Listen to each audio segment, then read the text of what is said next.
2021년 7월 14일 제22차 온라인 수원 이야기 여러분들과 함께 시작하도록 하겠습니다. 오늘은 37년 동안 풍물과 함께 살아온 수원에 있는 풍물구패 3터 이성호 터장님을 모시고 이야기를 나눠볼까 합니다. 터장님 한번 인사 한번 해주실까요? 예, 안녕하세요. 풍물 친지 얼마 안 되는 이성호라고 합니다. 반갑습니다. 네, 37년이면 이 어르신들에 비하면 그죠? 깨비. 저 어르신들은 보통 60년 이상 쳐야죠. 네, 그러니까 한 40년 정도 쳐야지 좀 쳤다 이렇게 예, 얘기죠. 그럼요. 친다. 참 겸손하십니다. 이성호 토장님 어떻습니까? 이런 좀 줌이나 이런 온라인 방송 생방으로 나가는 건데 많이 해보셨죠? 이놈의 코로나 덕택에 많이 했습니다. 네. 우리 워낙 또 좀 말씀도 재밌게 하시고 또 즐겁게 하시는 분이니까요. 얘기 시작해 보시죠, 뭐.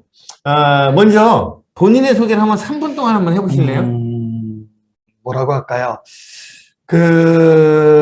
저는 다시 태어나도 풍물을 친다라고 얘기를 해요. 지금 제가 살고 있는 삶이 너무 행복하고, 다시 태어나도 지금처럼 살겠다. 근데 그냥 풍물이 아니고, 이 땅에 많은 사람들과 함께하는 풍물, 그리고 이 땅의 역사와 함께하는 풍물, 그리고 이 땅의 민중들과 함께하는 풍물, 이런 풍물이기 때문에 지금처럼 똑같이 살고 싶다라고 자신 있게 얘기를 해요. 네. 그래서 그냥 지금의 삶이 너무너무 행복한, 그리고 다시 태어나도 이렇게 살고 싶은 풍물이 너무 좋아서 다시 태어나도 똑같이 풍물을 치고 싶은 이성호라고 합니다. 그렇군요. 그러니까 풍물이 어떤 개인적인 취미나 여가 생활을 넘어서 역사와 함께한다, 민중과 함께한다, 그런 의미를 담고 있군요. 왜 그렇게 된 거죠? 처음에는 이제 풍물을 치고 싶지 않다고 막 떼를 썼었어요. 선배들이 강제로 풍물패를 넣었는데, 네. 대학교 85년도에 들어갔으니까, 그때 1학년 때죠. 대학교 1학년 때 4.19니까 대학 들어간 지 한 49일 된 거죠. 근데 85년도 4월 19일. 예, 4.19 때. 그러니까 이제 대학 들어간 지 한 40몇일 된 1학년 애가 갑자기 어느 전날, 4월 18일 날 전날, 다음 날에 민주주의 장례식인데 너 한번 장례식 소리 한번 해봐라. 난 모르는데요? 그랬더니 선배가 한 대목을 가르쳐 줬어요. 그래서 한 대목 배우고 다음날 가서 경기도에서 민주주의 장례식을 1시간 소리를 했습니다. 그냥 술술술 나왔어요.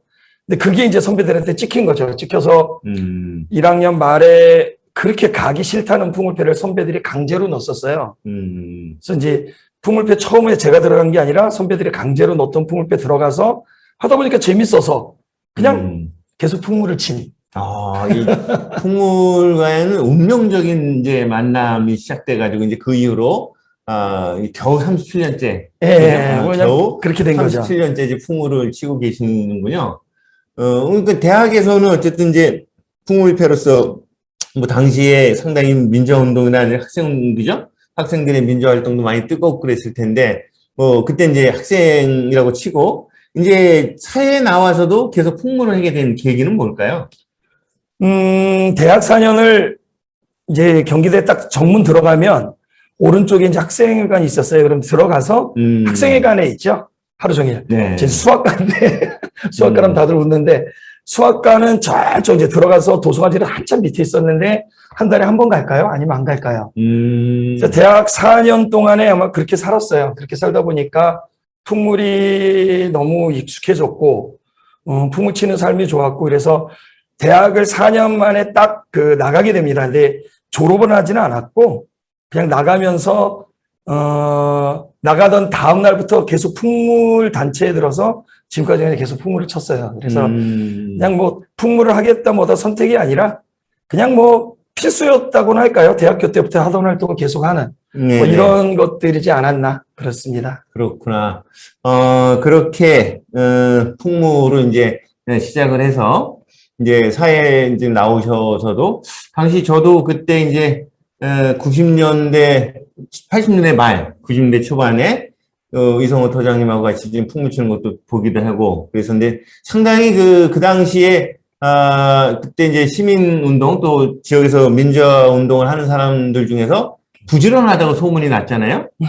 제 기억에는 그 밤 10시, 11시까지 토론도 하고 또 뭐 뒤풀이도 하고 그래도 새벽 2시, 3시에 일어나가지고는 생업을 위해서 그죠? 그때 뭐 하셨죠? 새벽 일을? 뭐, 저 구체적으로, 이거는 방송에 안 걸리는 거죠? 업체 얘기해도. 네. 파스텔 우유를 11년 6개월 배달을 했고요. 한겨레 신문 6개월 배달했고, 아파트에 그 당시에 세차라고 했었어요. 아파트 세차를 1년 해서 새벽 일을 13년 했네요. 야, 그것도 겨우 13년이네, 그죠? 예, 뭐 야. 13년쯤이야. 그 당시에 그 이성호 토장님이 유명한 게 아무리 늦게 들어가도 다음날 새벽 일을 거르지 않고 가는 유일한 사람이라고 소문이 많이 냈었는데 그러면서 생활력이 누구보다 강하다. 이런 소문이 있었잖아요. 본인도 혹시 그런 소문 들었나요? 근데 그게 전 어머님, 아버님의 덕이라는 생각이 들어요. 그러니까 초등학교 때도 아침에 5시 반이면 이제 서울에서 다녔는데 서울의 인왕산을 산책을 하고 와서 그 다음에 학교를 갑니다. 밥 먹고 학교 가면 학교에 제일 처음 갔죠, 제가. 그러니까 초중등학교, 중학교 다 늘 그냥 아침 4시 반, 5시면 일어났던 생활이 계속돼 왔던 그냥 그게 그냥 어머니, 아버님 덕택의 삶이었지 않았나 싶습니다. 부모님이 물려주신 그런 생활 습관이었군요. 그죠? 근데 사실 그때 저도 같이 활동하고 그랬지만 상당히 좀 부럽기도 하고 존경스러웠어요.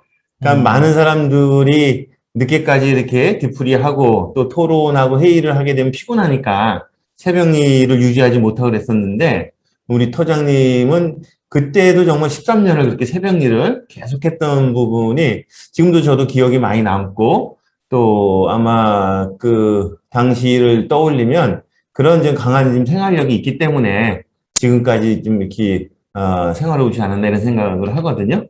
뭐 아침에 일어나 살 일 없으니까 이거저거 하는 거죠. 뭐 그리고 우연히 잠이 깨니까 하는 거고 그거야 뭐 인생 흐르듯이 늘 하는 대로 가면 되지 않나 싶어요. 그렇군요. 이제 본격적으로 이제 풍물 얘기를 한번 들어가 보면요. 그러니까 처음에는 이제 그 풍물 치는 사람들끼리 모여서 풍물도 강습하고 배우고 하는 이제 문화공간 삼터라는 그죠? 이런 활동을 했던 것 같고요.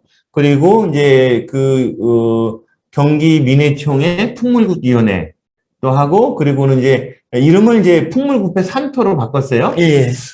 그런 흐름에 대해서 한번 말씀 좀 해주시죠.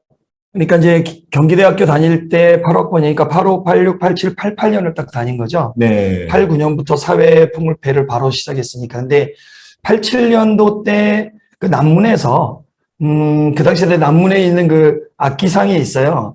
악기상에다가 악기를 몰래 두고 그 악기를 왔다 갔다 갖고 다닐 수가 없으니까 그때는 악기 갖고 다니면 북이나 이러면서 뺏겼거든요. 그래요? 그래서 이제 구체적인 상호 얘기해도 되니까 남문의 이하만몰이라고 거기에다가 악기를 둬요. 두고 그냥 경기대에서 터벅터벅 내려와서 악기를 꺼내가지고 풍물을 치고 그 당시 때 남문으로 해서 역전으로 해서 지금 뭐 여기 수원교회부터 해서 동수원교회 뭐 다 다녔었죠. 근데 그렇게 하면서 지역에 있는 그 풍물패 노래패 선배들을 만나요. 네. 그 당시 때 그 서울농대 풍물패 선배들도 만나고 이러면서 수대업 활동을 하는데 수원 지역 대학생 대표자 협의회라 그래서 네. 그게 나중에 지금 이제 여러분들은 나중에 한총련으로 기억하는 그때는 이제 그 수대업 활동을 저는 수원 지역에서 했었는데 그 문화국 일을 하게 됩니다. 문화국 일을 하면서 그 선배들을 만나고 그러다 대학을 딱 나오자마자 이제 저는 참 희한하게 그 후배가 대학 총학생회장 당선되는 날 아마 지역에서는 그 이름 되면 알 친구인데 86학번에 박상현이라고 그러니까 경기대학교 이 친구가 총학생회장 당선되는 날 당선 발표되는 그 순간에 바로 서울 올라갔어요.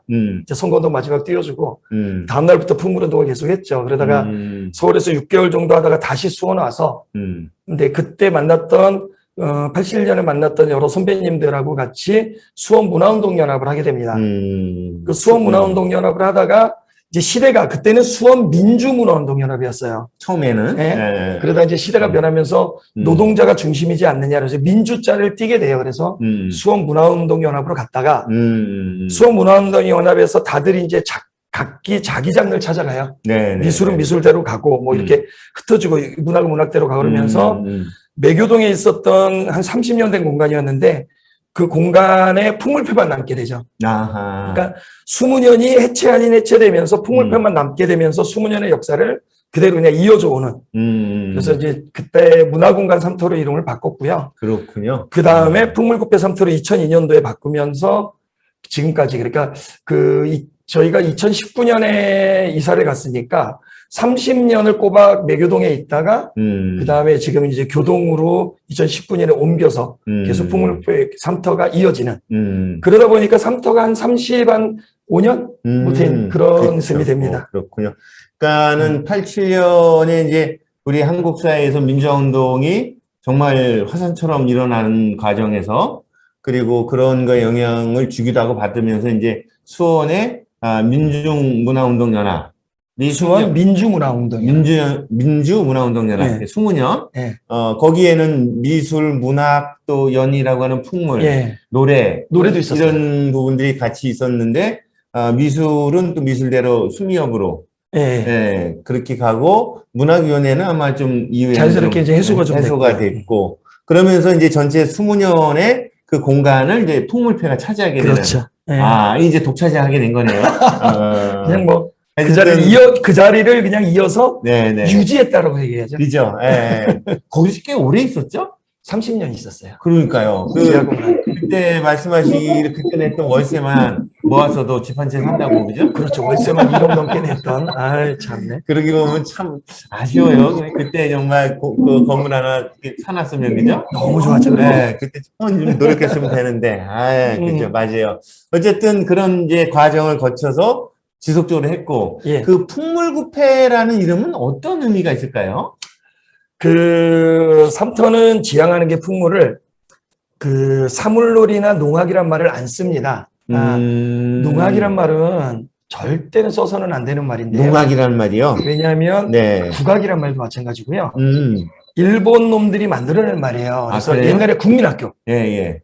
국민학교가 옛날에 소학교였잖아요. 근데 국민학교가 일본 놈들이 만들어낸 거고. 그래도 이게 방송 나가니까 일본 빼고 농점 빼고. 그래도 일본 분위라고 나왔죠. 일본 사람이 하면 돼요, 그냥. 일본 사람들이 만들어낸 거고. 감정 넣지 마시고. 그래서 초등학교로 이제 바뀐 거잖아요. 그렇죠. 예. 근데 국악이란 말은 한국 신민의 악의 약자예요. 이 국악도 그런 약자였나요? 그러니까 나라 국자를 보통 우리 선조들은 쓰질 않았었어요. 아하, 그렇군요. 한국 신민의 악의 약자고요. 네. 그 다음에 농악이란 말은 처음에 농악이란 말이 나온 게 일제시대 때 1, 2, 3, 4기로 나눌 때 3기의 민족문화 말살 정책을 펴요, 일본이. 네네네. 그때 문헌에 기록하기를 농민들이 즐겨서 하는 악, 가로하고 농악은 이러이러할 때 쳤고 이러이러할 때입니다. 이렇게 썼어요. 그러니까 농악이란 말도 일본이 우리 한민족을 점령하고 문화를 말살시키기 위해서 썼던 그런 거죠. 네네네. 그렇기 때문에 농악이란 말을 써도 안 되고요. 그렇군요. 그래서 우리 선조들은 풍물, 굿, 두레, 매구, 풍장, 풍물굿 이런 말을 썼어요. 근데 전라도 지방은 주로 굿이란 말을 많이 썼고요. 굿, 네네네. 이제 선조들은 그냥 우리 굿이자 이게 무당대라는 굿이 아니라 풍물을 얘기했었어요. 이 굿이라는 게 그냥 어떤 미신적인 이런 아니에요. 미신이라기보다도 어떤 그런 종교적인 그것도 만든 게 일제시대 때 만든 거예요. 그러니까 그래요? 선조들은 그냥 풍물굿, 매구, 굿 두레인데 매구는 저쪽 경상도에서 많이 쓰고 이랬었고 그래서 근데 선조들이 풍물굿이란 말도 많이 썼어요. 풍물굿. 근데 풍물굿은 사실은 많이 안 쓰고 풍물, 풍장, 두레, 굿, 매구 뭐 이런 걸 썼는데 풍장이라는 말도 썼고 두레, 매굿. 그렇군요. 그랬었는데 우리가 이제 대학교 때부터 해서 이제 극에서 마당 굿으로 바뀌잖아요. 네네. 왜냐면 이제 한참 독재자들과 싸우면서 박정희랑 싸우고 이러면서 마당판을 열게 돼요, 대학교 안에서. 탈춤 부흥운동. 네. 왜냐면 해방 이후에 풍물을 못 치게 했어요. 이승만 대통령이나 박정희 대통령은 풍물을 못 치게 했어요. 그 다음에 이제 박정희 대통령과 싸우고 이러면서 70년대에 막 싸우고 어쩔 수 이러면서 풍물이 등장을 했는데 탈춤 부흥운동부터 시작을 하죠. 탈춤을 치면서 막 시작을 하고 이러는데 그러면서 이제 마당극이 시작돼요. 대학가에. 마당극? 예, 예. 근데 예. 마당극이라는 개념은 단순히 우리가 뭔가 보여주는 의미라고 하면 마당굿이라는 말을 쓰는데 굿은 거기 모인 사람들과 우리야 하나가 되면서 새로운 장르로서 마당굿, 그러니까 거기 모인 모든 사람들의 이해와 요구를 끄집어내서 함께 공동의 목표를 이끌어 나간다는 굿이란 말을 쓰게 돼요. 그래서 풍물도 처음에 이제 풍물 친다 뭐 하다가 풍물운동 이러다가 풍물굿이라는 거로 좀 바꾸죠. 그렇구나. 그래서 마당극이 마당굿으로 바뀌었듯이 풍물이 풍물굿으로 바뀌었던. 네, 그래서 전국의 많은 단체들이 풍물굿회라는 말을 쓰게 돼요. 2000년대 초반부터 해서. 네네네. 이제 삼터도 어쨌든 그 당시 때도 계속 그 풍물을 통해서 이 땅에 변형운동을 했던 단체이기 때문에 풍물굿회라고 이름을 바꾸죠. 아, 그런 거구나. 쪽 하나 하면은 이게 이제 좋다라는 굿이 아닌 거죠. GOOD, 굿. 근데 실제로는 그럴 수도 있어요. 굿이 굿이죠, 그냥. 시골에 가서 그냥 어르신들이, 야, 우리 네. 굿이자. 네. 놀자는 거거든요. 그런 거군요. 한번 우리 놀자. 그러면 집집마다 있었던 장구복갱가리 징을 다 들고 나와요. 어디 한 군데 있는 게 집에 아니라 있는 것들을 집집마다 다 자기가 있었거든요. 좋아하는 것들을 이제 보관하고 있다가 다 그냥 집에서 벽장 써 있는 거 들고 나와서 마을 주민들이 다 함께 치는. 그래서 아주 흥겨운 거죠. 흥겨운 게 아까 굿 영어로 그럴 수도 있고요. 아, 이게 두레라는 것도 어쨌든 그런 이제 노동을 하는 과정에서 같이들 들고 나와서 치고 했던 뭐 이런 의미도 같이 살아있겠군요. 그럼요. 예. 아, 그래서 이제 풍물구패, 삼터. 그 작년에 그 구패 35년 책자도 내셨잖아요. 예, 이제 33년이 재작년이었었는데 작년에 만들었나요? 네. 예. 근데 이제 30년사라고 해서 만들었어요. 네네. 실제로 쓰기는 33년 역사 다 쓴 건데 네네네. 30년사라 그래서 모처럼 한번 그냥 정리를 쭉 해봤습니다. 해보다 보니까 삼터가 참 많은 일을 했더라고요. 그러게요. 저도 뭐 책을 좀 받아봐서 많은 걸 좀 느끼기도 하고, 수원 지역에서, 진행됐던 여러 가지를 좀 되돌아보는 이런 좀 시간도 가졌는데요. 자, 그렇다면은 이제 풍물구패 삼터가 또 우리 이성호 토장님이 살아왔던, 풍물굿과 함께 살아왔던 거를 좀 몇 가지로 나눠서 지금 이제 이 사회운동으로서의 삼터 또는 이 장례에서의 활동들, 장례식에서 그 다음에 이제 그 뭐 통일맞이나 뭐 해외 문화운동, 어떤 여러 지역도 지역의 시민단체 NGO로서의 역할, 예. 뭐 이런 거, 그 마지막에는 아마 그 무형문화재, 우리 전통문화의 기능들을 전수하는 여러 선생님들로부터 뭐 이렇게 한번 쭉 나누어서 좀 정리해 주셨는데요. 자, 그렇다면은 제일 먼저, 사회운동으로서, 그죠? 삼터는 어떤 역할을 했을까? 한번 말씀해 주실까요? 아까 이제 수원 민주문화운동연합이 수원 문화운동연합으로 바뀌었을 때 그 논란이 좀 심했었어요. 어떤 거였냐면, 수원 민중문화운동연합으로 가야 되지 않냐. 민중이 중심이지 않느냐. 이 민주라는 개념보다는 너무 광범위하고 민주는 구체적으로 이 땅의 변혁운동의 중심이 민중을 중심으로 가야 되지 않냐라는 네. 의견도 있었고요. 그러지 말고 그냥 수원 문화운동연합이라고 가자는 의견도 있었고요. 수원 노동자문화운동연합으로 가자라는 의견도 있었어요. 당시에 노동운동이나 노동자에 대한 한참 컸었죠. 87년 그런 이후에. 주목을 많이 했죠. 예. 그래서 그 전국의 문화운동 역사도 몇 가지로 나눠요. 그러니까 네네. 노동자 문예운동으로 나갔던 민문연이라는 단체도 있었고요. 예, 그다음에 노동자 문예운동이긴 하지만 그 한문연이라 그래서 조금 이제 다른 건 뭐냐면 민문연은 전문 예술 단체가 그 자기의 창작을 중심으로 노동자들을 가르칠 수 있다라고 주장한 팀이 있었고 또는 이쪽은 그게 아니라 노동자들 함께 해야 된다라는 팀도 있었고요. 그냥 예술로만 가자는 팀도 있었고 뭐 서로 나누듯이 논란이 좀 심했었어요. 그랬는데 어쨌든 수원에 있는 시민사회단체들과 그리고 노동자들을 중심한 여러 사업들과 이런 것들을 다 함께 포괄을 하려고 하면 수원 문화운동연합으로 가야 되지 않냐라고 하면서 이름을 그렇게 바꿔요. 근데 사실은 수원 문화운동연합이 그 당시 때 그 87년 말부터 해서 90년, 91년 뭐 이런 때 거의 파업 현장 중심으로 다녀요. 네네. 그 당시 때 파업을 했던 데들이 수원에 빈센트는 그 뒤구나. 그 수원에 어디예요? 한일전장도 있었고, 그 다음에 태평양화학, 태평양 패션, 뭐 이런 데들. 그리고 동성섬유, 그 다음에 신호재지 뭐 이런 데들을 다들 다니죠. 그래서. 당시 이제 그런 사업장들이 파업 사업장이, 예. 파업을 이제 하는 노동자를 지원하기 위해서. 예. 간 거죠. 사업 예, 지원단이라는 걸 만들어서 그 당시 네, 때부터 네, 네. 하긴 했었어요. 네. 그러다가 삼토로 넘어오면서 문화공간 삼토로 넘어오면서도 역시 그 일을 계속하게 되죠. 네, 네, 네. 그래서 노동자 중심으로 활동을 하는데 이게 이제 그래서 87년 민주화운동부터 시작해서 노동자 문화운동을 하다가 91년도에 박창수 열사가 이제 안양에서 그렇죠. 그 네, 병원에서 이렇게 지금 표현을 하면은 우리가 듣기에는 이제 밀은 거죠. 네, 네. 옥상에서 밀은 건데 아직 그건지 밝혀지지 않았다는데 사실은 밀어서 박창수 열사가 돌아가시고 한진일보 그 뒤에 2001년도에 매항리에서 그 40년 넘게 있었던 그 미군 폭격장에 대한 네, 싸움이 네. 시작돼요. 네, 네. 군의 사격장. 예, 거기 이제 매번 다니게 되고요. 2002년, 3년에는 미선희 유순이 장갑차에 씌워 죽은 네, 네, 네, 네. 우리 그 친구들에 대한 그 지지 지원을 좀 다니게 되고 2005년, 6년 넘어서 대추리로 넘어가요. 대추리에서 또 미군 기지가 이제 거기 새로 세워지는 평택에. 그렇죠. 그래서 그것을 이제 반대하는데 풍물패가 늘 가서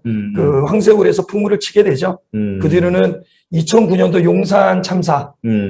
그날은 저도 아주 기억이 나는데 테레비를 보고 있는데 어느 날 갑자기 그 어느 건물이 막 불이 나는 거예요. 네, 네, 네. 그리고 그 경찰이 이런 그 뭐죠? 이거 저기 컨테이너로 막 가는 게 보여요.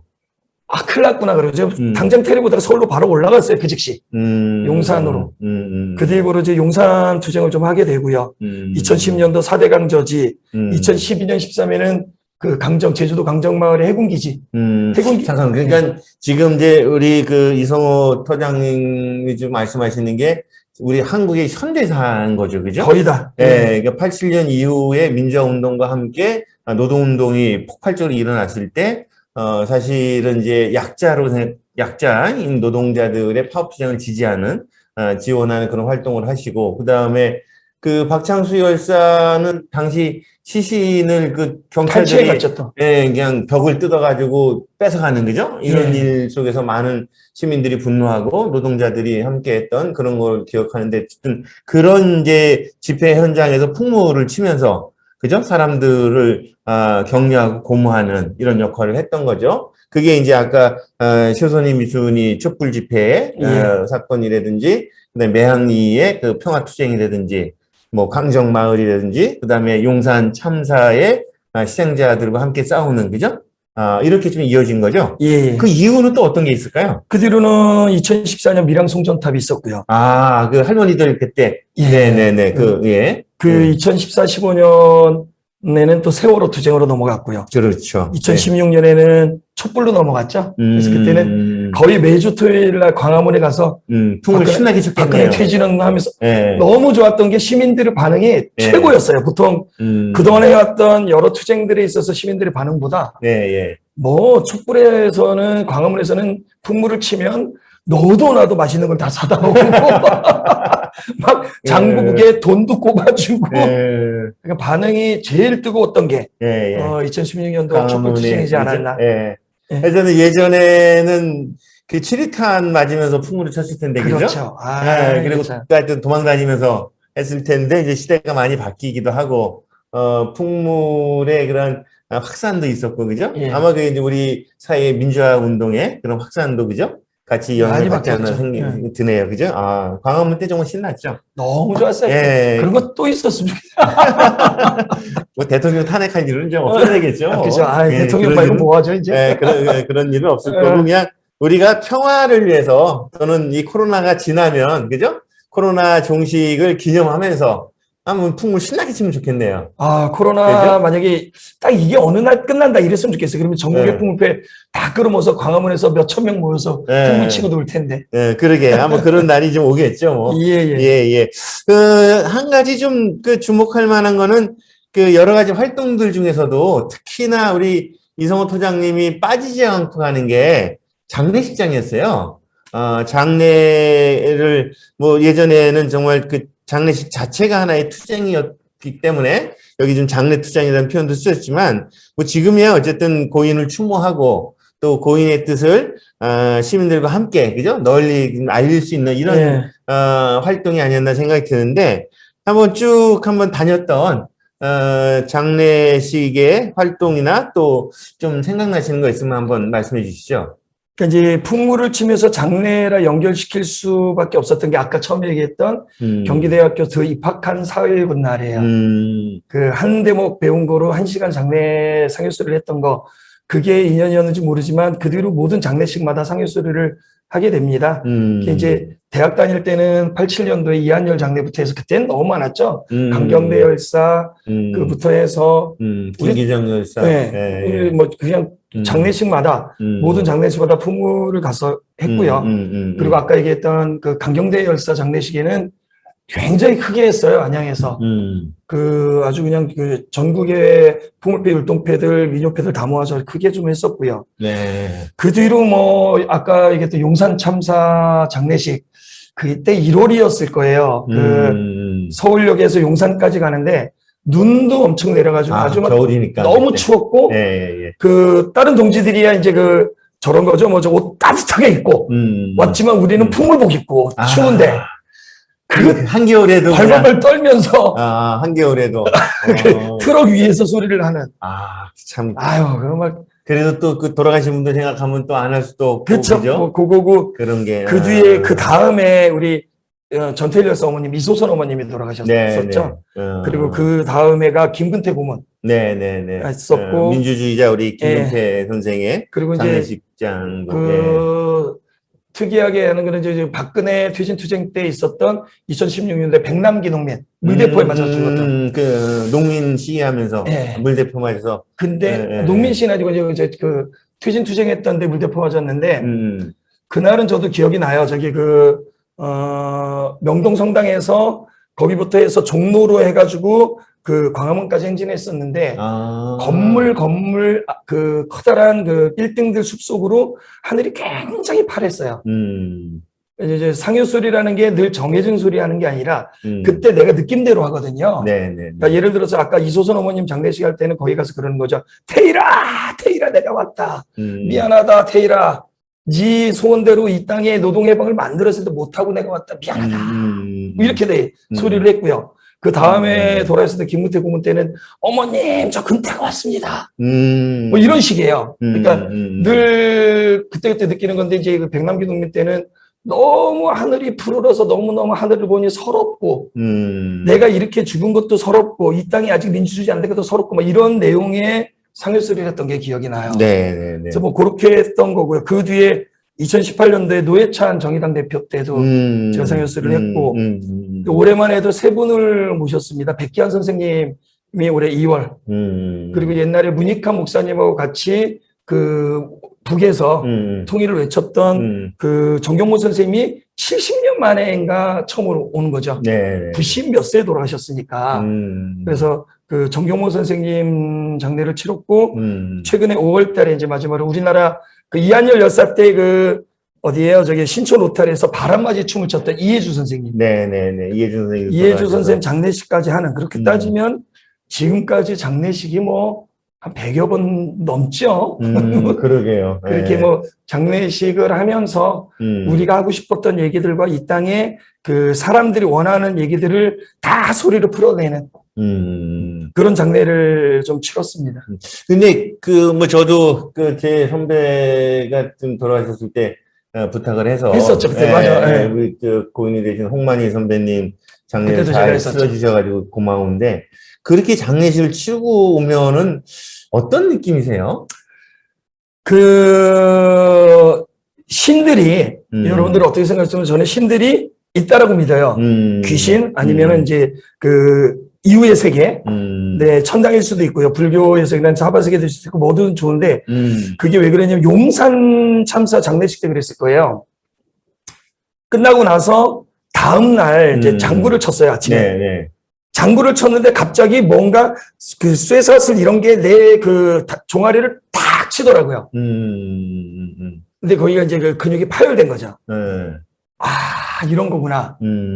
그리고 또 한 번은 장례식 치르고 나서 제가 이제 좀 떨어진 적이 있어요, 한 번 또. 미끄러져서. 뭐 그래서 이제 늘 사실은 오면 옛날에 저희 어머님 그러실 때 장례식 갔다 오면 불을 넘게 했어요. 이렇게 불 태워가지고 이걸 넘어와라. 그렇게? 또는 소금을 뿌리게 됐어요, 전라도에서. 근데 이제 뭐, 그 나쁜 놈아 물러가라 이런 게 아니라 그 죽은 사람들의 세계와 우리의 세계는 분명히 다르다. 더 이상 쫓아오지 말아라. 라는 의미인데, 그래서 이제 갔다 오면 보통 그래요. 혹시 오셨나요?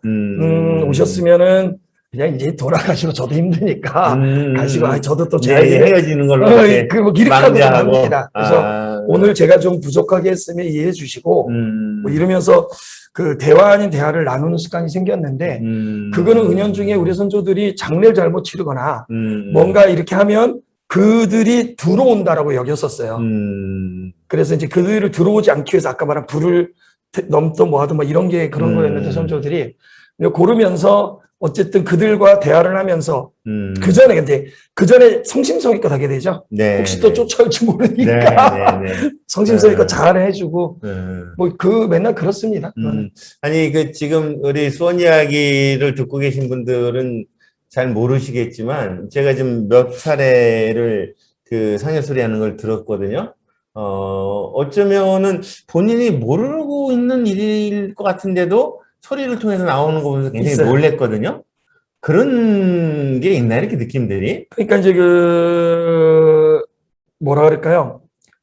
장례식을 치를 때 이런 가사를 준비해 가지를 않아요. 그러니까요. 아무것도 준비 안 하는데 어, 그날 주변의 환경과 그날 사람들의 모습과 그날의 내한테 피부로 다가오는 느낌들 뭐 이런 거 가지고 소리를 그냥 하게 됩니다. 그런 거군요. 그러니까 기본적으로 소리에 몇 개 패턴은 있어요. 그러니까 이승과 저승이 멀다더지만 이승이 멀다더지만 여기서 뭐 가는 길이 이만큼밖에 안 된다. 뭐 이렇게 선조들이 늘 정하는 게 있고 못 가겠네, 서름의 못 가겠네 이런 가사들이 있는데 나머지 가사들은 그날 합니다. 현장에서 이렇게. 근데 그날 이제 하나의 이제 기억에 남는 게 그런 거죠. 옛날에 매양리 말고 대추리 투쟁을 할 때 정태춘, 박은옥 선배가 아주 열심히 하셨어요. 왜 그랬냐면 정태춘 선배가 어머님이 거기 사셨어요. 대추리 옆에 도두리에. 거기도 걸렸거든요. 그러니까 당신 엄마가 싸우니까 당신이 싸운 거야, 정태춘 선배가. 근데 한참 싸우다가 대추 초등학교가 무너졌었어요. 그때 얘네들이 철거를 했는데 비 오는 날이었는데 한참 풍을 치다 제가 그 위에 올라갔어요. 올라와서 정태춘 너 똑바로 안 해?부터 해가지고 막 나온 거예요. 그러니까 너 이렇게 해야지 이러면서 선배님인데도 꼭 가서 그거를 하고자 했던 건 아닌데 그냥 올라가니까 딱 보이고 그냥 올라간 거예요. 그것도 원래 정해진 것 때문에 풍을 치다가 비 오는데 갑자기 이제 우리 후배들 표현하면 그래요. 이제 막 잔해를 딛고 막 올라가니까 불안한 거예요. 너 다칠 것 같고. 왜냐면 이제 무너진 잔해를 밟고 올라간 거니까. 맨 위에 올라가더니 할 얘기를 다 하더래요. 근데 그때 이제 정태춘 선배한테 막 똑바로 하라고 막 물을 부르셨던 게 기억이 나는데. 또 그런 특권이 있군요. 그 핑계로 그냥. 할 말을 하는. 어쨌든 현장에서의 그런 적응이나 느낌들을 그렇게 좀 쏟아내는. 이게 이제 상여소리일 수도 있고, 또는 어떤 구판의 그런 흥겨움들이 넋두릴 수도 있고요. 또 넋두릴 수도 있고, 정말 살아왔던 민중들의 애환들이 터져나올 그쵸? 수 있는, 그런 게 있군요. 자, 우리 이제 장례 얘기는 이제 이쯤 하고요. 좀 더 즐겁게, 보니까는 해외 공연도 참 많이 다니셨네요. 네. 저는 저보다 비행기 많이 탄 거 처음 알았네, 오늘. 제가 엄청 그래도 1년에 다녔어요. 한두 번씩은 이렇게 해외 연수도 가고, 답사도 가고 그랬는데, 오늘 보니까 제가 깨면 안 되는데, 어디 좀 다녔던 곳, 너무 많아서 생각나는데 몇 군데 한번 말씀해 주시죠. 선조들이, 우리 대한민국이 해외 동포들, 우리 동포들한테 굉장히 무심하고 안 한다는 생각이 많이 들어요. 해외 나갈 때마다. 특히 이쪽 동남아 쪽 나가면 더욱더 그런데, 예를 들어서 이거는 북한 찬양이 아니고요. 예를 들어서 러시아 쪽이나 중국이나 이런 데 가면 북측에서는 돈이 없으니까 사람을 파견해요. 예술가 파견해서 1년 동안 살게 하면서 지들 예술을 가르치게 해요. 이런 걸 하는데 남측은 돈도 안 대주고 아무것도 안 대줍니다. 그러니까 그렇군요. 사할린을 제가 갔던 데가 2019년에 갔었는데 사할린에 그때 갔을 때 사할린 동포들이 뭐라 그러냐면 해방 이후로 지금까지 우리들을 쌩까놓고, 이 쌩까는 말은 안 좋나요? 모른 채 해놓고, 방관하고, 해놓고, 문재인 대통령이 처음으로 도와줬대서 뭘 도와줬습니까? 그랬더니, 문재인 대통령이 처음으로 사할린에 우리 동포들이 무덤들이 곳곳에 있었던 거예요. 곳곳에 죽었으니까. 이것들을 찾아서 한 곳으로 모으는, 그리고 비석을 세워주는 역할을 처음 한 거예요. 사할린 동포들이 곳곳에 흩어져 있는 묘들. 소위 말 산재되어 있는 묘를 한 군데 모아서 추모할 근데 수 있도록 했다. 그게 해방 이후에 처음인 거예요, 대한민국. 산림동포에서 정말 많이 우리 국가가 북측에서 지금 많이 도와줬죠. 그러니까 어. 그래서 사할린 가서 그 사할린의 저기 한인탑, 이제 거기 한인탑이 코르샤코프 항구 한인동포 유령탑인데 네네네. 이게 뭐냐면 이제 해방이 되고 일본 놈들이 일본이 물러가니까 이제 우리도 그 배를 타겠지. 왜냐하면 일본 배 타고 온 거잖아요. 사할린으로 강제로 이주해 온 사람들이라 우리도 저 배 타고 가겠지. 그래서 각지에서 다 그 항구로 모였어요. 네. 거기가 왜냐면 제일 남쪽이거든요. 모였는데 일본이 지들만 타고 간 거예요. 근데 오는 사이에 얼어 죽고 뭐하고 그다음에 항구에 모여서 더 이상 먹을 건 없고 거기서 또 얼어 죽고 막 이런 동포들 그 탑에서 원혼제를 치러준 거죠. 그랬더니 동포들이 너무 고맙다고 여기서 그렇죠. 이렇게 그 죽은 동포들을 위해서 원혼제를 치러준 게 처음이다. 뭐 이런 거고요. 그 사할린에 그 가면 이제 그 탄광으로 많이 갔거든요. 네네, 우리 네. 동포들이. 근데 이중 징용이란 말을 써요. 그 뭐냐면 처음에 사할린으로 갔다가 해방 전에 그러니까 1944년, 43년 막 요런 때는 이제 그 패망이 짙으니까 일본이 그 광부들을 일본으로 들어가서 일본 탄광에 또 일을 시켜요. 2번 징용당한 거죠. 그렇게요. 이중 징용이라 그래요. 근데 거기 가면 이제 그 우리 한인들이 우리 동포들이 일했던 탄광이 있어요. 네네. 그 앞에 가서 또 그 초 꼽고 뭐 이러면서 또 거기서 또 해주고 뭐 이런 거고요.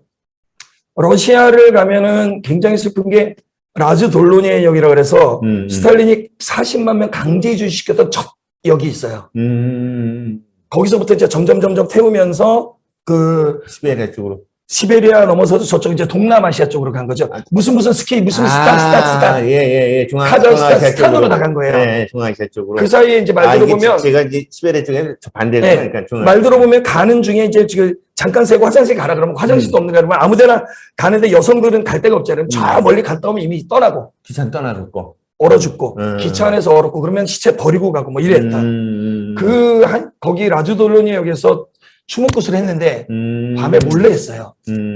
왜냐 추모굿을 하러 간다라고 이러면 허가를 안 해줘요. 거기서 그 나라에서. 그리고 혹시 걸리면 니네 왜 왔냐 어쩌냐 우리 조사는 한 일주일 걸리는 거야. 그러면 애써 러시아가 일주일에 다 날라가요. 그래서 몰래 하고 가고 안중근 단지동맹비를 갔는데 거기도 자 준비 하나 둘 셋 추모굿 하고 나와요. 도망 나오고 이상설 유오비도 가고 뭐 이런 식으로 그러니까 동포들이 했던 것들을 우리가 몰래 다니는 거예요. 그러니까 중국에 가서 중국 사람들이 안 알려주는 우리의 만주 그러니까 옛날에 옛날에 우리 만주 이전에 그 고조선 발해 땅을 가면 안 가르쳐줘요 얘네들이. 그럼 거기 몰래 찾아가는 거 이런 거부터 해서 이제 제일 슬펐던 거는 일본이었어요. 일본에 가면 만경 대학살 비가 있는데 높이가 이 정도밖에 안 돼요.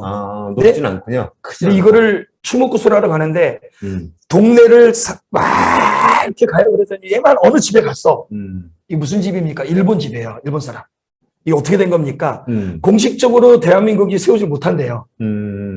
그래서 양심 있는 일본 사람이 그 당시에 만경 대학살에 있었던 한인들을 추모하면서 조선인들을 추모하면서 세웠던 거기서 했어요. 그것도 슬프고요. 사가미 댐이라 그래서 그 이쪽 동남아에서 최초의 다목적 댐이에요. 네. 이게 아까 제가 자료 쳐다보니까 1940년도에 시작해서 47년에 완성했는데 네. 그 댐을 건설할 때 제일 밑바닥은 조선인들이 일했고요. 중간쯤 그러니까 그 평지 바로 밑에는 중국 사람들이 일했고 평지 쪽에서는 일본 사람들이 일을 했어요. 다 죽었겠죠. 근데 조선인들이 제일 많이 죽었죠. 근데 이제 그 죽은 사람 명단을 보면 일본 사람이 제일 많이 죽었고 그다음 중국 사람, 조선 사람 이렇게 나와요. 왜 그랬냐 보면 조선 사람들이 창씨개명을 안 하면 밥을 안 줬어요. 그래서 창씨개명을 할 수밖에 없었다. 그 일본 이름으로 올라가 있지만 조선 사람들이죠. 밑바닥에서 일했다. 근데 더 슬픈 건 뭐냐면 그쪽 현에서는 1년에 한 번씩 추모굿을 하자라는 거예요. 그래서 이번 해에는 일본이 하겠다. 다음에는 중국이 와서 해라. 다음에는 한국이 해라.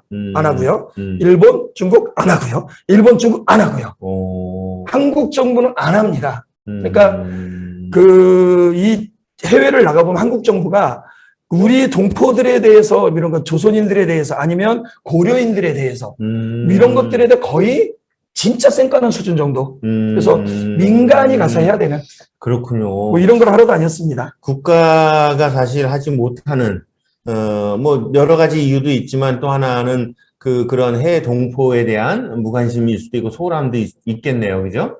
이런 부분들을 다시 한번 좀 우리가 반성도 하고 그런 예. 부분은 민간 차원에서 같이 가서 그들을 위로하고 또 추모하고, 현재 계신 우리 그 고려인들 또는 조선 동포나 또 우리 동포, 그죠? 이런 분들을 위로하면서, 그죠? 함께 응원했던 이런 일들이 그래서 이제 해외 여기 추모 공연들, 여기 분들이 많군요. 보시는 분들도 어떻게 생각하시면 베트남도 좀 갔었거든요. 베트남은 가서 이렇게 가서 역사를 보니까 일단 그 해병대 분들이 조금 실수를 많이 했더라고요. 그래서 베트남 가서는 민간 차원에서 죄송합니다. 그랬던 게 어느 마을에 갔는데 참 그 너무 슬픈 게 뭐냐면 위령탑이 있었어요, 동네에. 그 뒤에 아무개 누구 죽었다. 나이도 나와요. 그리고 막 애들도 죽고 할머니 죽고 막 나왔는데 거기다가 이제 원래는 그 위에 그렇게 되는 거야. 대한민국 해병대에 의해서 막 이렇게 써 있었어요. 근데 거기에 그 동네에 그 큰 도로를 놔주는 전체 조건이 대한민국 해병대 그걸 지우는 거예요.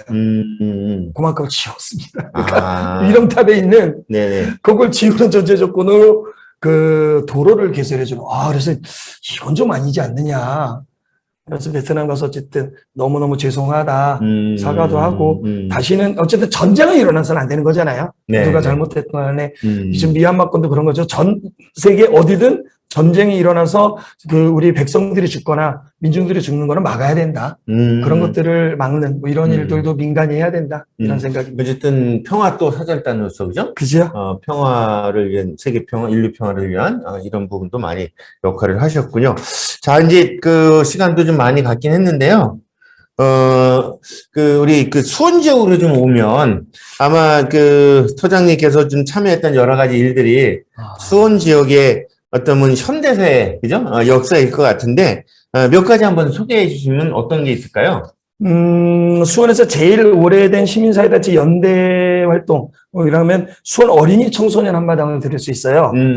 1992년도에 YMCA가 처음 시작을 해요. 네네네. YMCA가 처음 시작을 하다가 그 다음엔가부터 해서 시민사회단체들이 이제 그 당시 때 이제 저소득층 아이들 평부모나 아이들과 함께 아주대학교에서 어린이 한마당 벌리고 뭐 이랬던 거. 그러니까 아이들을 위한, 그러니까 어린이날을 즐기지 못하는 아이들과 시민사회단체 같이 하고 뭐 이렇게 하다가 90년대 이제 초반에 92년부터 했으니까 점점 커지고 이래서 올해까지 올해는 30회예요. 30년째 좀 하고 있습니다.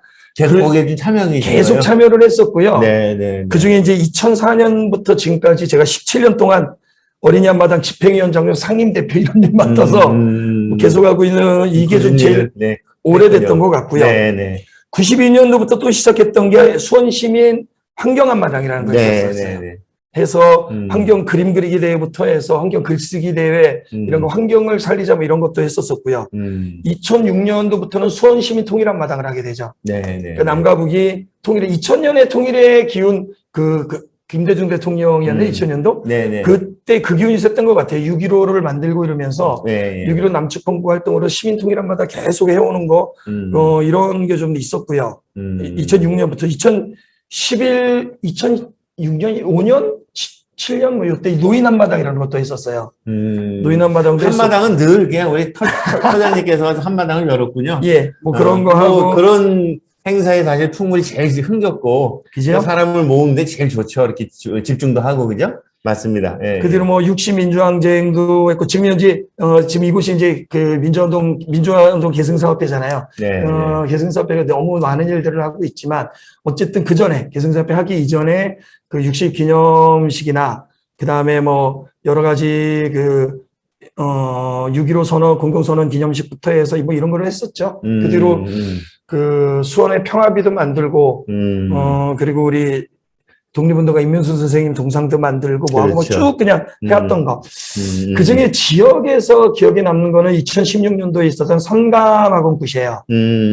이제 참 이것도 아이러니컬한 게 뭐냐면 2010년도쯤에 알려지게 되는데 그 전에 몰랐다가 음, 그 일본 그 당시에 있었던 학교장 그의 아들이 일본 사람이거든요. 이 사람이 자기 회고록을 쓰면서 성감학원에 이런 게 있었다고 쓰면서 알려지게 돼요. 네, 네. 한국 사람이 알려진 게 아니라 뭐냐면 이제 그 일제시대 때 그 이제 한양이죠. 그때는 일제시대는 한양이라고 하니까 뭐라 그래요? 서울을 한양 네, 뭐라 그랬는데 거기죠. 근데 경성. 경성. 네, 경성. 이제 거기에 이제 높은 사람이 온 거죠. 이게 우리 독재 시대 때도 그랬었잖아요. 누가 온다, 대통령이 온다 그러면 깨끗이 청소하고 거리가 깨끗해야 되니까. 한 줄로 서서 태극기 들고 막 이랬잖아요. 뭐 그런 식으로 일제 시대 때 누가 온다 이랬으면 동네 그 거리에 있는 불황아들 그 전쟁 이후에나 뭐나 이렇게 어쨌든 그 힘들었던 뭐 아이들 뭐 있었고 뭐 이랬잖아요. 근데 얘네들을 그 치우는 거예요. 어디로 치웠냐? 성감학원으로 치웠어요. 저기 대부도 대부도로. 옆에. 그 당시 때는 네, 거기 섬이었으니까. 성감도라고. 그래서 이제 그 애들을 데려가가지고 하루 종일 거기서 일 시키면서 근데 소금에 절인 그 여러 가지 젓갈이나 뭐나 이런 거밖에 안 줘요. 밥도 잘 안 주고. 그리고 열차려 시키면서 예를 들어서 저기 뛰어갔다 와라. 늦게 온 애들은 굴리는데 어디다 굴리냐. 그 소라나 뭐나 껍데기 거기를 굴려요. 그 원산 폭격시키고 뭐 이랬던 건데 거기까지는 뭐 일본 사람들이 그랬으니까 그렇다 치는데 해방 이후에 70년대까지도 유지가 돼요. 그 성감학원이 그죠? 네. 그래서 70년대는 어떻게 했냐면 여기 수원, 예. 그다음 인천, 화성 이런 데서 이게 애들 숫자는 채워야 되잖아요. 그냥 길 가는 애 그냥 잡아다가 넣었어요. 숫자를 채워서 어마어마한 참 국가 폭력이었던 거죠. 그렇죠. 네, 뭐 그곳을 풀어주는 네, 것이 예. 그때 살아남은 사람들이 왔거든요. 너무 슬프고 최근까지 그런 게 일어났다는 게 너무너무 그렇고 참 아픈 우리 그 당시 때 도지사가요. 거기까지 네. 가서 애들 뒤에 놓고 웃으면서 사진 찍고 이런 사진들이 있어요. 그러니까요. 예, 참. 어마어마한 사실 좀 그 공공의 폭력이었고 그거에 희생당하고 어쨌든 우리 그 터장님께서 그러한 그 어구 원혼들을 정말 달래면서 추모하는 이런 역할을 하신 거네요. 자, 이제 시간이 좀 다 돼서 마지막으로 그 우리 좀 무형문화재 선생님들의 기능들을 전수받고 있는데 꼭 어떤 이유가 있을까요? 그 풍물은 데모하는 데만 쓰는 게 아니고요. 내가 풍물을 쳤을 때 내가 풍물 친 거 가지고 남들이 감화감동을 받아야 되는 거잖아요. 그렇죠. 그러려고 하면 연습을 해야죠. 연습을 해야 되고 저도 배워야 되고 저는 아직까지도 좀 배우고 있어요. 그리고 아직도 배울 게 너무너무 많고 37년 풍물 쳤다고 다 하는 게 아니기 때문에 계속 배우고 있고 이런데 이왕이면 그 무형문화재 어르신들이나 인간문화재 아니면 명인들이라고 하는 왜냐면 그분들이 제일 잘하니까 네네. 그분들 걸 배워서 연습해서 나도 그걸 가리키면서 그 배운 거를 통해서 우리의 민주화 운동이나 아니면 이런 쪽에 또 쓰고 그래서 그 풍물이 살아 숨쉬는 일생생활 속에 있는 풍물이 우리들 몸에도 다가오고 공연장에도 있고 공연장 밖에도 있고 뭐 이런 것 그래서 그 어르신들에 대한 그 돌아가신 분들이 상당히 많은데 그걸 배우고 연습하고 보존하고 계승 발전시키고 그런 것까지도 우리 일이다.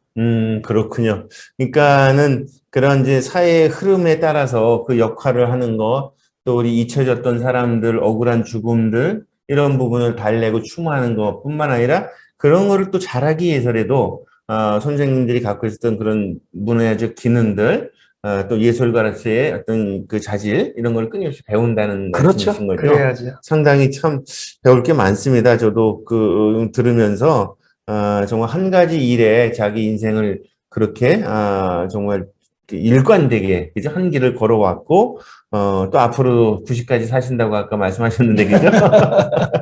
또 40년을 또 그렇게 살아갈 이런 좀 힘들을 좀 갖고 있는 거고요. 어떻습니까? 지금 이제 쭉 말씀을 들으니까 풍물구패 삼터라는 풍물을 치는 한 사람의 인생이 바로 우리 수원의 현대사의 생생한 역사고, 그것도 어쩌면은 좀 소외되고, 억압받고, 어려운 사람들과 함께, 그리고 또 수원뿐만 아니라, 세계적으로, 그죠? 해외 곳곳에 있는 억울한 죽음들도 달래고, 또 그런 죽음들도 알리게 되고, 또 성감학원이라고 하는 거는 정말 저도 좀, 몇 번 가서 보기도 하고, 그 역사를 보면, 어느 정도 눈물이 나올 수밖에 없는 이런 건데, 어쨌든 그런 부분들도 계속 좀 알려나가는 의미도 있고요. 그죠? 또 그분들에 대한 원혼들 달랠 수 있는 의미도 있고 한데, 자, 이제 마지막으로 우리 그 터장님께서 지금 이제 온라인 수원 이야기 시청하는 분들 또는 우리 수원 시민들을 위해서 문화운동가로서 또 사회운동가로서, 그죠? 또 어떤, 이 그만하라고 이제 하네? 아, 큰일 났네. 네. 어떤 사회운동가로서 좀 시민들에게 좀 하고 싶은 말씀 딱 2분만. 예. 네, 해주십시오. 그냥 다들 제 삶을 많이들 부러워해요. 왜 부러워하냐면 하고 싶은 일을 하고 있는데 그것이 또 의미 있는 일이다라는 거거든요. 저는 지금도 늦지 않았다고 생각을 하고요. 그리고 사실은 저 말고도 수원 시민들 중에 그런 일을 하는 사람 굉장히 많아요. 각 분야에. 환경, 여성, 노동, 뭐 해가지고 장애운동도 그렇고 그 이주민운동도 그렇고 각 분야에 각기 자기 일을 하는 사람들이 굉장히 많거든요.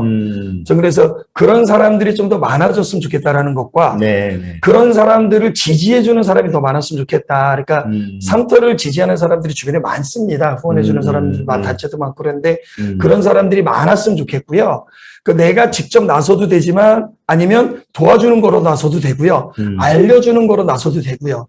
아니면 그 하는 사람들을 욕하지 않은 거로 해도 되고요. 그러니까 그 하는 일들이 상당히 좋은 일을 하는 사람들이 많은데 그들을 욕하는 대열에만 안 서도 굉장히 좀 큰 도움이 된다는 생각이 듭니다. 그래서 그런 사람이 많아질수록 이 세상은 살기 좋은 세상, 살고 싶은 세상, 살 의미가 있는 세상이 되지 않나 싶어요. 그래서, 우리 시민 여러분들이 여기 지금 듣고 있는 모든 분들이 자기 주변을 좀 돌아보셔서, 열심히 살고 계시지만, 자기 주변에 또 조금이라도 더 열심히 사는 사람을 도와주면서 함께 만들어 나간다라고 하면, 이 세상은 굉장히 행복한 세상이 될 것 같아요. 그래서, 모든 사람들, 지금 여기 계신 모든 사람들과 함께 다 같이 행복한 세상. 그래서 다시 태어나도 이분들과 똑같이 이런 대화를 나눌 수 있는 그런 세상을 만들고 싶고요. 그런 세상에 다시 태어나서 그런 일을 또 하고 싶고요. 그럴 때 여러분들과 함께 했으면 좋겠습니다. 네, 고맙습니다. 와,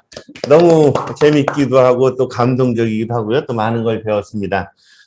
어쨌든 우리가 살아가는 이 사회적 삶이라고 하는 게 개인의 목표와 또 욕망, 이런 충족도 있겠지만 이웃들과 함께하는, 그죠? 그리고 어려운 사람들, 또 소외된 사람들, 이런 부분도 함께하는 풍물과 또 문화예술가의 활동, 이런 것들을 잘 들었고요. 또 시민 여러분께 당부하는 내용도 잘 들었습니다. 고맙습니다. 예. 다음 주 안내하고 좀 마무리 좀 할게요. 다음 주가 이제 23번째 온라인 수원 얘기인데요. 다음 주에는 우리 그 정신장애인들과 함께 생활하면서 정신장애인들의 자립을 위해서 노력하고 계시는 마음샘 재활센터의 원장님 장명찬 원장님을 모시고 저희가 또 수원 이야기를 나눠볼까 합니다. 우리가 지금 정신장애인에 대해서 우리는 어떤 생각을 갖고 또 그들과 어떻게 함께 우리 그 공동체에서 살아갈 것인가, 또 우리 정신장애인들이 자립을 위해서 우리 비장애인들은 어떤 지원과 관심이 필요한가, 아마 이런 얘기들을 좀 나눌 수 있을 것 같은데요. 여러분들께서 혹시 의견이 있으면 저희들한테 먼저 보내주시면 저희들도 미리 거기에 대한 답을 한번 질문을 드리고 또 답을 듣는 시간을 갖도록 하겠습니다. 오늘도 온라인 수원 이야기 함께 해주신 여러분들 감사드리고요. 이번 촬영은 지금 사단법인 민주운동 개정사업회에서 지금 촬영을 하고 있고요. 우리 신윤범 선생님, 또 구본주 선생님, 또 김영균 처장님, 여러분들이 많이 도와주고 계십니다. 이번 기회에서 다시 한번 감사드리고요. 사실 오늘 백신 맞으신 거죠? 아니, 그럼요. 얀센 맞았습니다. 제가 좀 아스트라제네카 1차를 맞아서 사실은 뭐 마스크를 좀 벗고 했는데 혹시 이 방역수칙에 위반된다고 하면 저희들이 또 앞으로는 더 조심하도록 해야 될 것 같습니다. 예, 어쨌든 오늘 좋은 얘기 잘 들었고요. 우리 오랫동안 건강하게 오래오래 또 풍물 구슬하고 여러분들에게 또 희망과 용기와, 그죠? 또 억울함 속에서 평화를 주는 이런 활동하길 바라면서 모두 마치도록 하겠습니다. 고맙습니다. 네, 감사합니다. 네, 고맙습니다.